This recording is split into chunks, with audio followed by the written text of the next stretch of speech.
កណាសូមលើកយកធម្មគុណគឺសន្តិទ្ធិកោអកាលិកោមកបញ្យល់តើ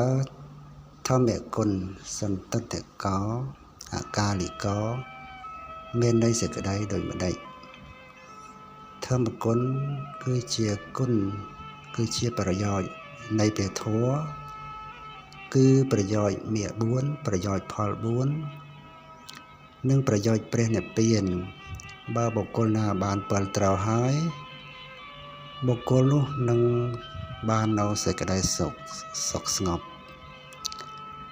សន្តិទ្ធិកោអកាលិកោពាក្យថាសន្តិទ្ធិកោសំដៅដល់អរិយមគ្គព្រោះជាធម៌គឺព្រះអរិយបុគ្គលអ្នកធ្វើនៅការមិនមានកិលេសមានរាគៈជាដើមក្នុងសន្តានចិត្តរបស់ខ្លួនក៏បីឃើញច្បាស់ដោយខ្លួនឯងពាក្យថាសន្តិទ្ធិកោជាធម៌គឺព្រះអរិយបុគ្គលទាំងពួងឃើញពិតដឹងពិតដោយបច្ចៈវិក្ខណញ្ញាណគឺថានឹងបានដឹងដោយស្ដាប់ដោយជឿបុគ្គលដទៃនោះក៏ទេគឺឃើញច្បាស់ដោយខ្លួនឯងតើឃើញច្បាស់ដោយខ្លួនឯងនឹងឃើញយ៉ាងម៉េចហើយឃើញអ្វីក្នុងន័យទី1កាលបើអរិយមគ្គកើតឡើងហើយរមែងលះបងកិលេសមានរាគៈជាដើមបុគ្គលនោះរមែងមិនគិតបៀតបៀនខ្លួនឯងផងរមែងមិនគិតបៀតបៀនអ្នកដទៃផងរមែងមិនគិតបៀតបៀនខ្លួនឯងផងនិងអ្នកដទៃទាំងពីរផង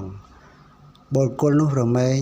មិនរងទុក្ខទោមនស្សដែលប្រព្រឹត្តទៅក្នុងចិត្តយ៉ាងនេះហើយឈ្មោះថាជាធម៌ដែលបុគ្គលឃើញច្បាស់ដោយខ្លួនឯងក្នុងន័យទី2លោកុត្តរធម៌9ប្រការជាធម៌គឺព្រះអរិយបុគ្គលក៏បីឃើញច្បាស់ដោយខ្លួនឯងដោយបច្ចៈវេខណញ្ញាណគឺឃើញលោកុត្តរធម៌ទាំង9នោះខ្លួនឯងពាក្យថាអកាលិកោសំដៅដល់អរិយមគ្គជាធ្វើឲ្យផលមិនរងចាំកាលគឺថាបើព្រះអរិយមគ្គកើតឡើងហើយព្រះអរិយផលក៏កើតឡើងក្នុងលំដាប់គ្នាមិនបានយឺតយូរឡើយដូច្នេះសង្ខេបសេចក្តីមកសន្តិទ្ធិកោសំដៅដល់ការឃើញធម៌គឺឃើញមាគ4ឃើញផល4ឃើញនិព្វាន1សួរថាតើឃើញយ៉ាងម៉េចពាក្យថាឃើញធម៌ស្មើនឹងពាក្យថាដឹងធម៌ព្រះអរិយបុគ្គលដឹងខ្លួនឯងថាអាត្មាអញបានរំលត់កិលេសបានហើយតាមលំដាប់ហៅថាឃើញមាគ4គឺឃើញថាកិលេសបានរលត់ក្នុងសន្តានចិត្តហើយព្រះអរិយបុគ្គលដឹងខ្លួនឯងថាអាត្មាអញមានសេចក្តីសុខស្ងប់ហើយក្នុងសន្តានចិត្តតាមលំដាប់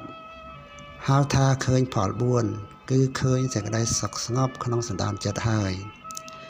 ព្រះអរិយបុគ្គលដឹងខ្លួនឯងថាអាត្មាអញមានសេចក្តីរលត់កិលេសជាអារម្មណ៍តាមលំដាប់មាគ4ហៅថាឃើញព្រះនិព្វានអញ្ចឹងកណាសូមបញ្ចប់ប៉ុណ្ណេះចំពោះការបញ្យល់នៅពាក្យថា